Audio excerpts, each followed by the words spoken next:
যদিও খুব বেশি একটি তাল ধরে নেই। মাঠে আসার পরে একটি বন্য ফুল গাছ দেখতে পেলাম। বিসমিল্লাহির রহমানির রহিম। একটানা 4-5 দিন বৃষ্টি হবার পরে আজকের আবহাওয়াটা মোটামুটি একটু ভালো, মানে আজকে একটু রোদ বেরিয়েছে, যার কারণে আমি মাঠের জমিতে এসেছি মাঠের ধানগুলো দেখার জন্য।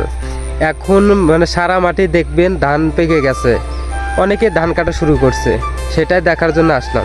যদি এখন দেখায় দেখেন মাঠের সমস্ত জমিতেই কিন্তু ধান অলরেডি পেকে গিয়েছে, অনেকে ধান কাটা শুরু করছে, আবার অনেকে ধানগুলো কেটে নিয়েও বাড়িতেও গিয়েছে।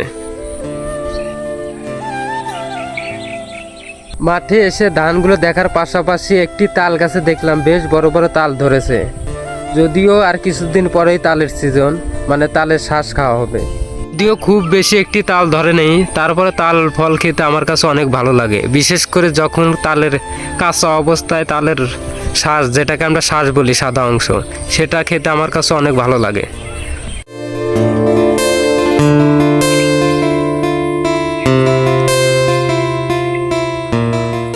মাঠে আসার পরে একটি বন্য ফুল গাছ দেখতে পেলাম। যদিও গাছটা দেখতে অনেক সুন্দর, বাট গাছটির নাম কি আমি জানি না। এটি দেখতে অনেক সুন্দর, বাট তারপরে গাছটিতে এখন ফুল এসেছে, যেটা কিনা দেখতে আরও বেশি সুন্দর লাগে। এই গাছটির নাম কি আমি জানি না, আপনারা যদি কেউ জেনে থাকেন অবশ্যই কমেন্টে জানাবেন। মাঠের জমিতে আসার পরে ধানগুলো দেখে মনে অনেক শান্তি লাগলো। আলহামদুলিল্লাহ, অনেক ভালো ফলন হয়েছে এই বছর ধানের। মাঠে আসার পর ধানগুলো দেখে মনে অনেক শান্তি পেলাম, কারণ মাশাআল্লাহ আলহামদুলিল্লাহ আল্লাহ তাআলা এবছর ধানগুলো তো অনেক ভালো ফলন দিয়েছেন। 2-3 দিন আবহাওয়া একটু খারাপ থাকার কারণে বৃষ্টি এবং বাতাসে যায় ধানগুলো মাটিতে পড়ে গেছে। এই ধানগুলো কাটতে এখনও প্রায় বেশ কিছুদিন লাগবে।